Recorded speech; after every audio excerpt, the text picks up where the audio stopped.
in Jeff Booth's book, The Price of Tomorrow, so he explains that technology, it has deflationary effects as technology makes things cheaper. And the Federal Reserve should stop trying to fight technology. They have a mandate of rising prices and inflation. And he says that technology is actually the free market making things cheaper, but the Federal Reserve is trying to make things more expensive. So instead of trying to centrally plan, the Federal Reserve should just stop trying to fight falling prices caused by advancements in technology and innovation. And in Ron Paul's book and the Fed, he says that when you look at the last quarter of the 20th century, there was an increased purchasing power accompanied by one of the greatest periods of economic growth in history. He said the last quarter of the 20th century is also when we went off the gold standard. So thinking about it in those terms, where in the last quarter of the 20th century, we went off the gold standard, we had an increase in purchasing power and an increase of technology that made things cheaper. Fast forward to now, 2020. Do you think that the explosion of capitalism and like the effects of technology and the economic growth that we've been seeing up until the COVID crash, right? Do you think it's due to the deflationary effects of technology or going off the gold standard, or is it something else? Well, I don't think it's imputable to going off the gold standard.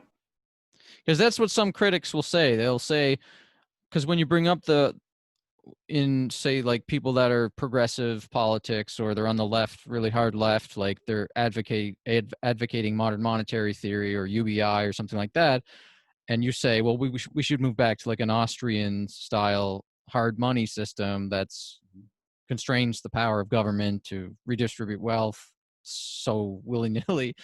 They'll always say to you, well, look at going off the gold standard, we had the biggest boom, and seems to be that going off the gold standard was a good thing for the economy because look how much it grew in the last century.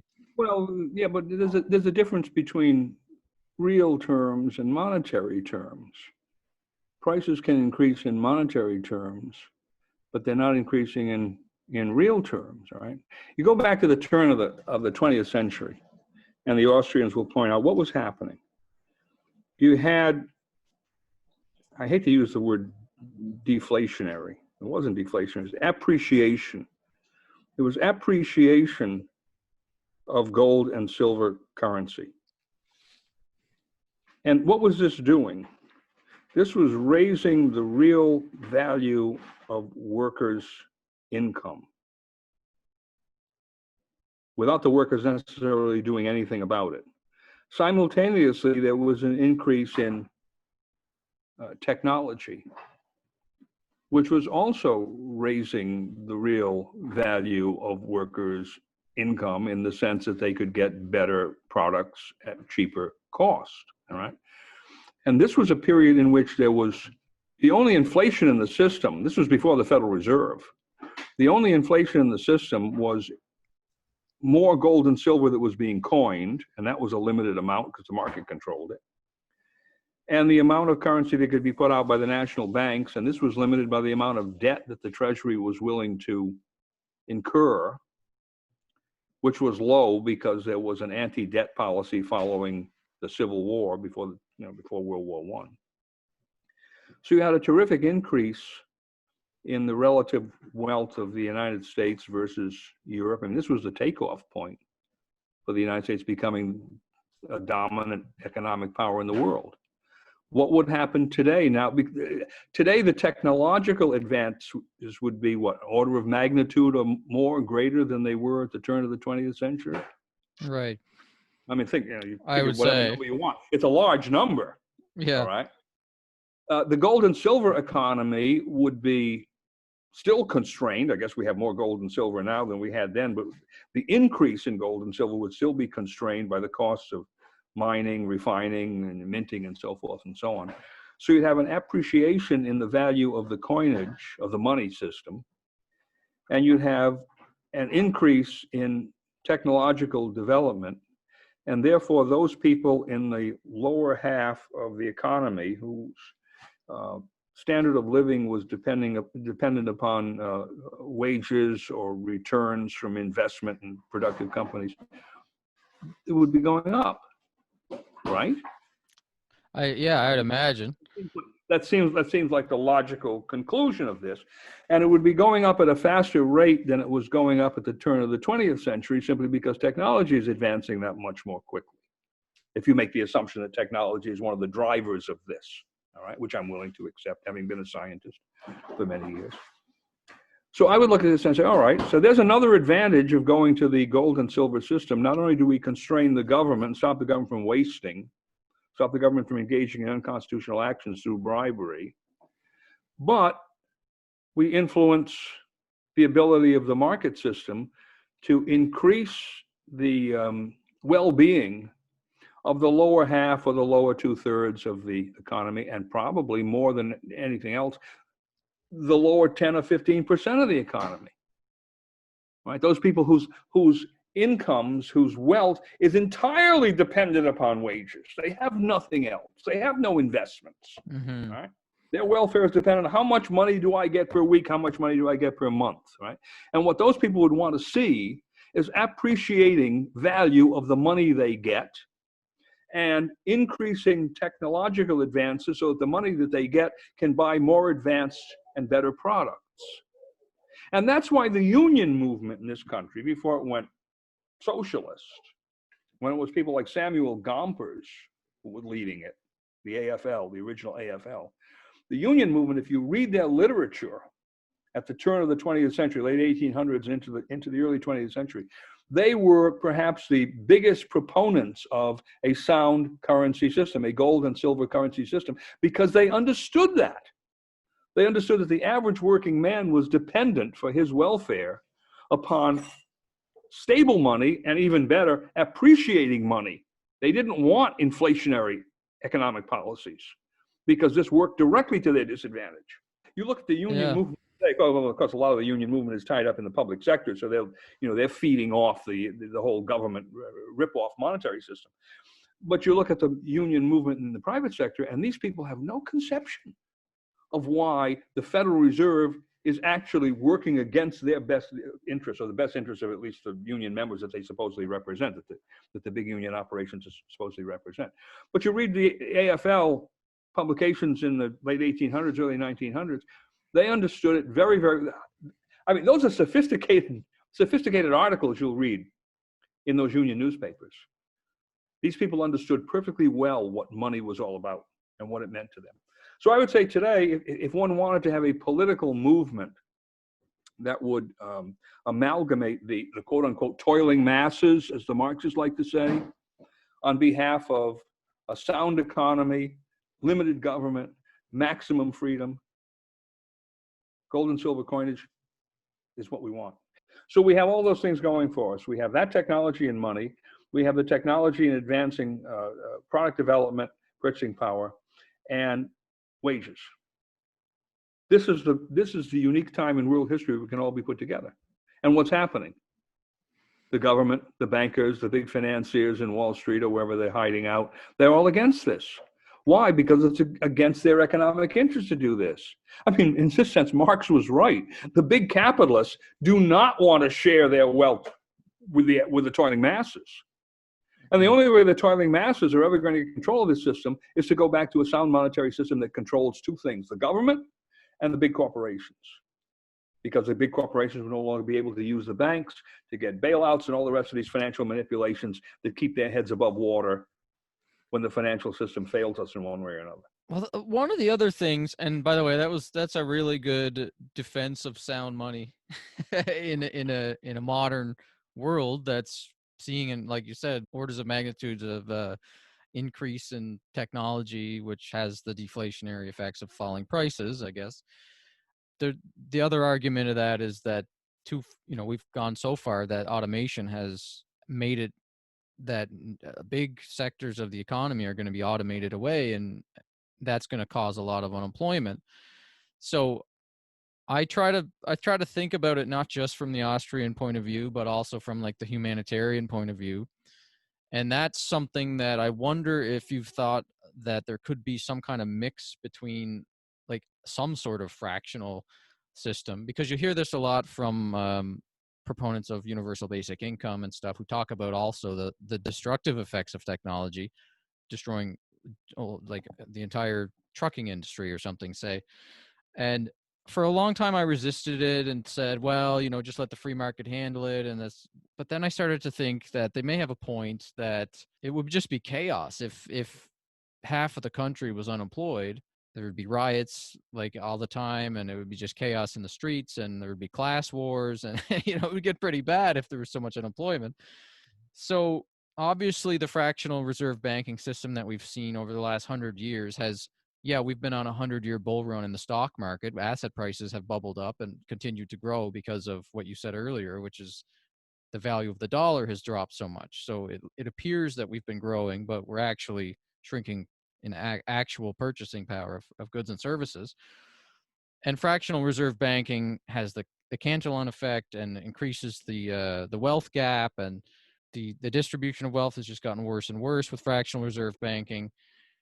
So the Gini coefficient is the way that economists and stuff measure how unfair the wealth is distributed. And I wonder if there's a way to use fractional reserve combined with sound money to have a system that is going to be able to take care of those people that are going to be unemployed and unable to find work because of technology is going to get so far advanced that we won't have jobs for everybody. Have you thought much about that? Like, I wonder how a monetary historian, constitutional law guy like you would think about UBI or something like that, where we're in this reality. Well, I haven't gone into all those details, but I look back at these. Take robotics, for instance. You have a corporate structure that says, all right, if we replace our human workers with robots, we're going to increase our efficiency and our bottom line at the cost of sending these people out into the street with no way to make equivalent incomes. Right? They've worked 10, 15 years in this line, and now we're replacing them with these machines. And they have no pensions, they have no alternatives. We don't have a system for retraining into some other. How are you going to take someone who's been basically a mechanic and turn him into a systems programmer overnight? Right? And it also has all sorts of competition from others who are already coming up as youth and learning this in the high schools and the colleges. And the first thing I'd say to that is, well, corporations are artificial creatures of the law. They really have no authority that the law doesn't grant to them. In a sense, they have no rights of a constitutional nature. They have statutory rights, but the statutory rights are the creations of the states, or in some instances, the national government, maybe localities. So you look at a corporation that's attempting to do that and say, all right, well, we're going to control the timing of your putting in this new technology. We're going to control the rate of removal of employees that you have. We're going to require you to pay some kind of severance benefits to these people, or you're not going to be allowed to bring this technology online because this is increasing your bottom line while using them, taking away from them, all right? And in the long run, that's not so much of a burden to you because this is a small segment of the population. And some of these people will be able to go out and be retrained to do something else, or they'll have some other way of dealing with themselves. But we're not going to have a kind of shock therapy for them. And you have no right to complain about this because as a corporation, we can control you any bloody way we want. Oh, and by the way, you're not going to be able to go to China and do this and ship those goods back into the United States because we're going to tax you severely for that. And we'll use that tax to pay these people that you put out of work. All right.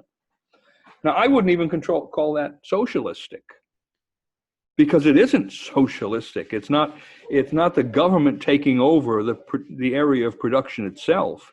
It's the government regulating these corporations through a power that has always been recognized. Corporations don't have any authority of their own. Right? They're creatures of the state. If you look at it that way, you say, well, there are things that and I'm just putting this out because I never heard anybody really say this.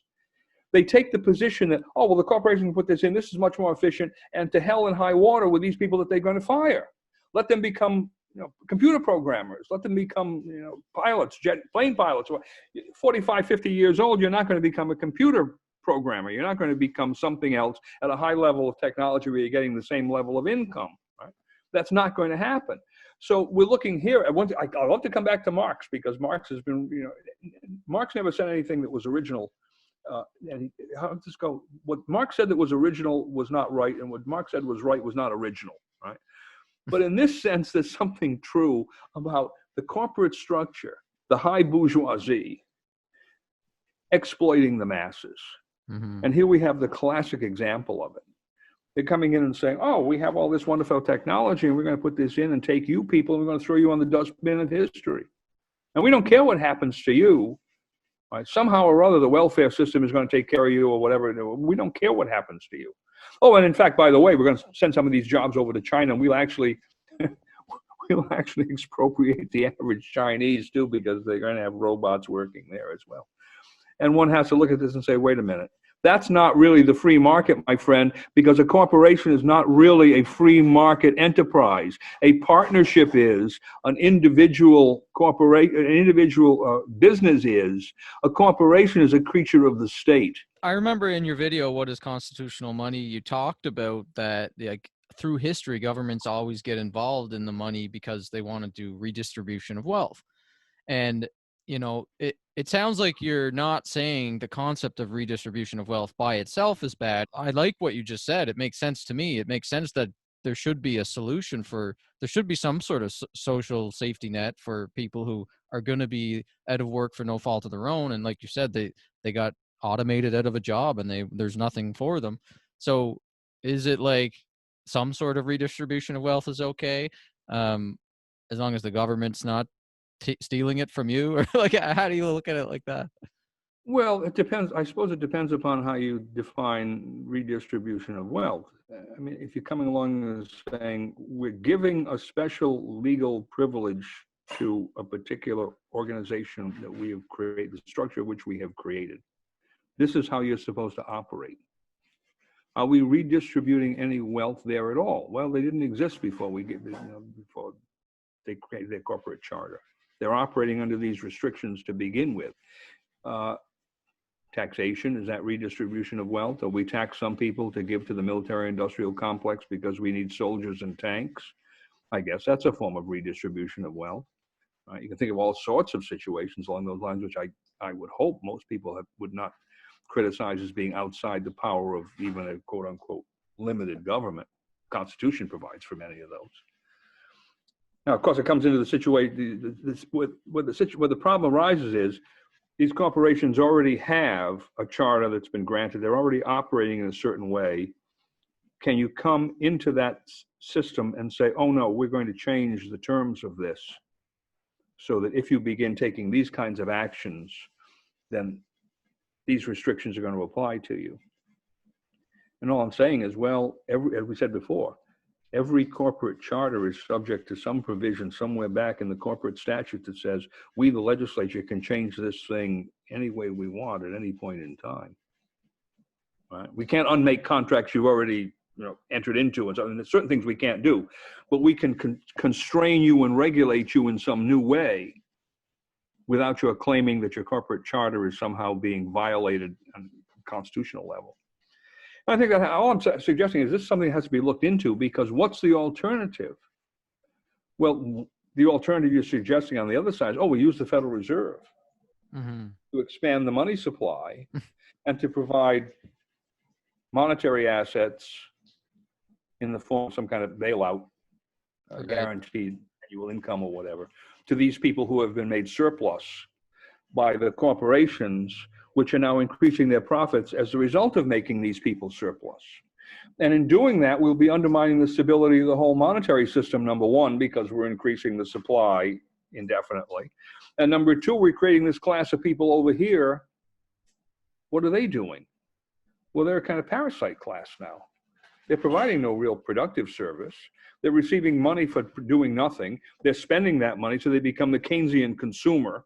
Right? They have the Keynesian system, which is still consuming, but they now become a class that has really no interest in the maintenance of certain kinds of stability in the system. In fact, they want to expand the power of government to give them more benefits.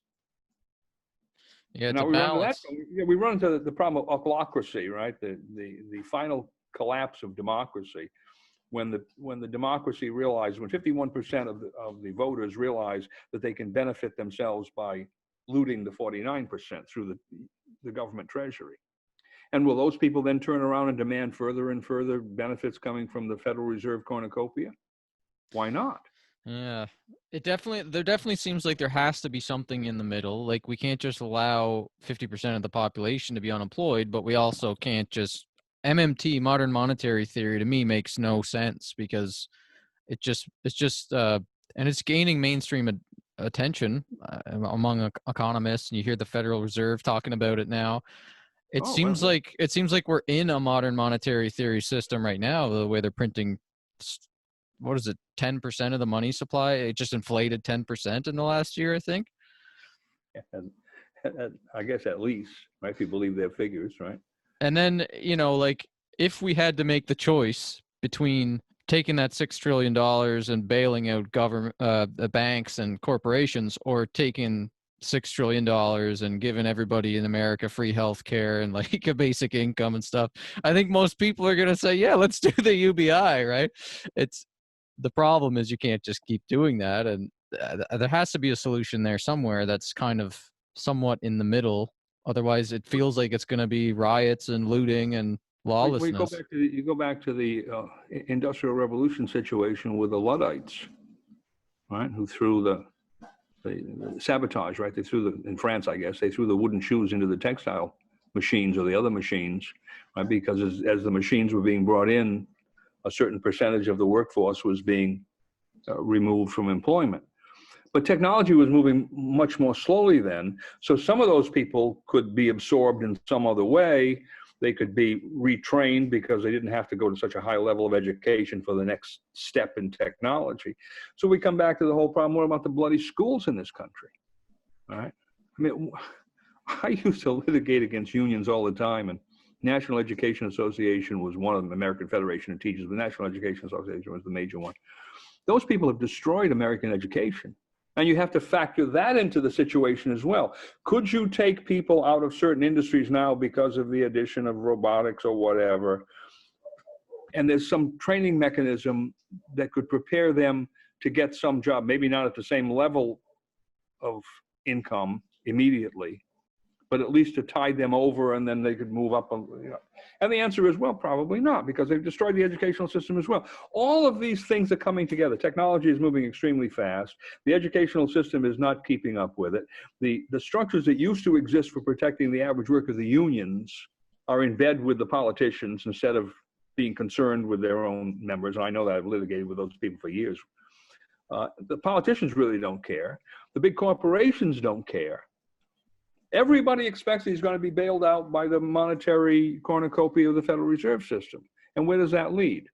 Well, let me ask you because this, maybe we can end on this too, because we're going on 2 hours here, and It was an awesome conversation. But I watched one of your videos 6 years ago on YouTube. You were talking about what you thought might end up happening if I don't even think that you were pretty aware back then 6 years ago that this system of printing money was not sustainable, but I don't even think people like you thought we would be at a point 6 years later where they've printed $6 trillion in 1 year and are at $1 trillion deficit. You back then you were thinking that this might all culminate into a hyperinflationary event like Weimar Germany. And you define that as 50% deflation in purchasing power month over month. Yeah. And that would lead to a dictatorial police state. And just for reference, like some other people that I've seen interviews lately on commenting on the situation we're in right now, Nouriel Roubini, he thinks that he thinks we're going to see stagflation. Raoul Paul of Real Vision and Max Kaiser of Kaiser Report, they both think that we're going to see a deflationary event as the Federal Reserve tries to like remove base money and stuff from the system. So between the stagflation and the deflation and the hyperinflation. Where do you think now? Are you still leaning on hyperinflation, Weimar Germany style, or what do you think is going to happen over the next few years? Well, I'm not going to bet one way or the other. All right. Mainly because you saw what happened with this COVID-19 business, the ability to, well, with the lockdowns and all the rest of it, to totally undermine the economic activity in this country overnight, right? And the willingness of people to accept emergency powers as the basis for doing this. Now, granted, they've been terrorized by disease, but you can be terrorized by the possibility of economic collapse or what have you. And given that those powers have now been asserted, and apparently there's no one who's like the little boy and the emperor has no clothes. There's no little boy who's saying, wait a minute, these powers don't exist.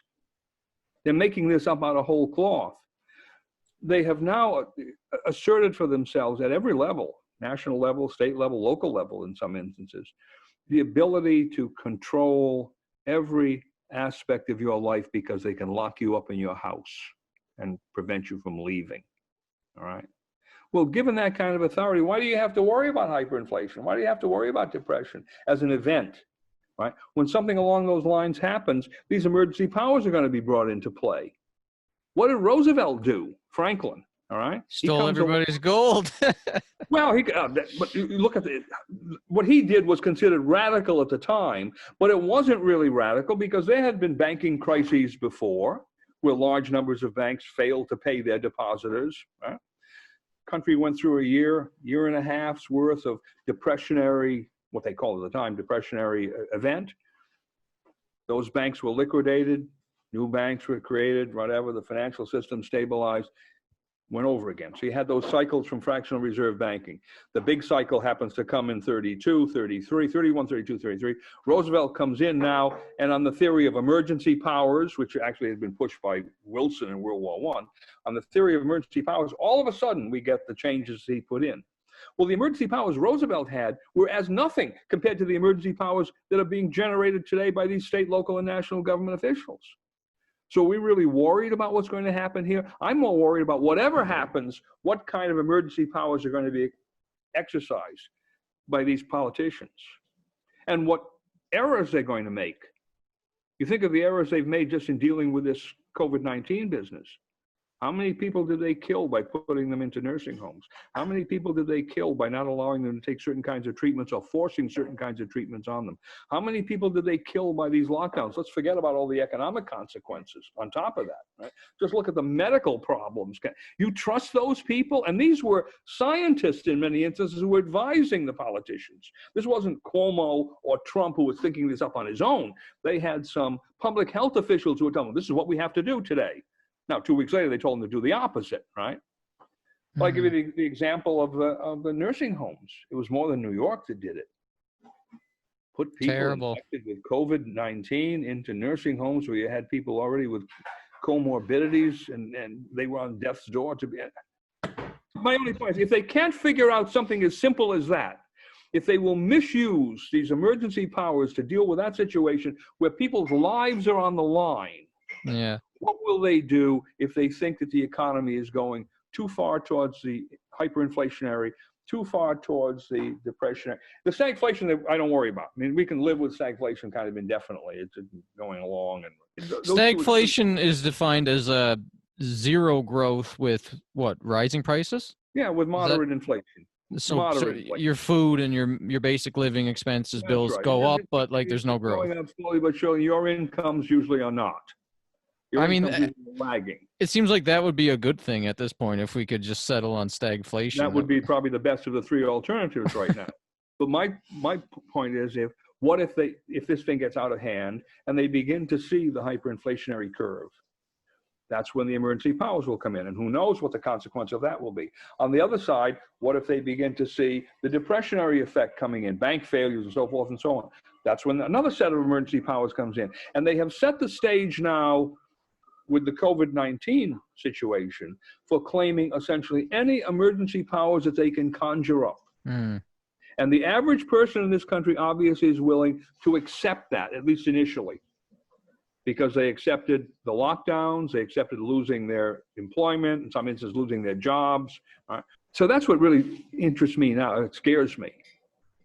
The willingness of the average American to be led into a situation where we don't know the consequences, let alone the unintended consequences of being led into this situation on the basis of some politicians' exertion of emergency powers because some pseudoscientist tells him he has to do it. He may be a pseudoscientist in the health field. He may be a pseudoscientist as an economist, financier, whatever it is. Right? But they're even more dangerous because at least the scientists, you can, in a certain sense, you can check what they're saying. These economists, it's back and forth. Right? And they've created this mental, what shall I say, willingness to accept these kinds of controls. And the point is, we have no knowledge of what will happen under those controls. We can look back at what happened under Roosevelt, but right now we're in a far worse situation than Roosevelt ever faced, potentially.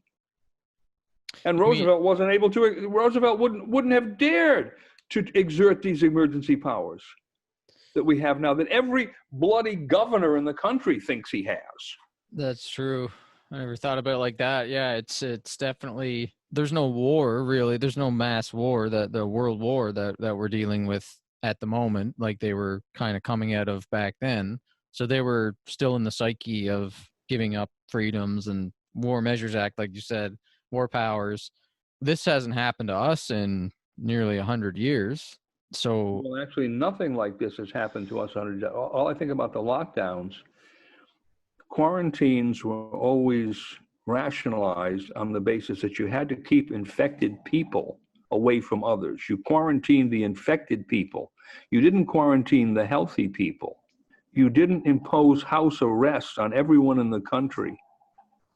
Just think of something like the Fourth and the Fifth Amendments in relationship to house arrest. But the point was they came out of nowhere, and all of a sudden you discover, oh, we have executive orders coming out from governors and local officials. Oh, we're going to just shut you down. You can't come out. You can't work. Right? Shut the economy down. Shut your ability to do essentially anything down.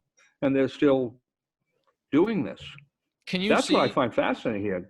There's like no precedent for this in American history. Do you see it and yet people just went along with it? So because the mindset is to accept this, and we have never, like our generations have not really experienced this type of like a violation of civil liberties to this extent where it's affecting our lives, Patriot Act took away all your right to privacy, and like the NSA mass surveilling everybody's messages and stuff, is people let that through. But now it's like affecting your life and that you can't go anywhere and things are locked down. What do you think? I'm trying to be not pessimistic. I'm trying to be like a bit neutral, or at least a little bit optimistic. I mean, what is the optimistic path forward economically? And let's say 97% of the people actually had COVID, and we for whatever reason we didn't catch it, and it was really way less deadly than we thought, and so lockdowns are lifted, jobs come back, and unemployment gets back to sort of like a last year's level or something. So that's an optimistic path, right? What happens with all this debt that we printed, and does that keep going? Do you think that they're going to give up these emergency powers? No, it will keep going. I mean, it feels like regardless of what happens to COVID, the situation with COVID, they dropped the bomb on the economy, like the money. They dropped the money bomb, and they can't take that back. No, and they dropped the money bomb on the basis of an emergency determined by them. And so any emergency of that stature, any fear level that they can create of that intensity, they can then come forward and rationalize, let's call them bailouts, all right, for the monetary expansion.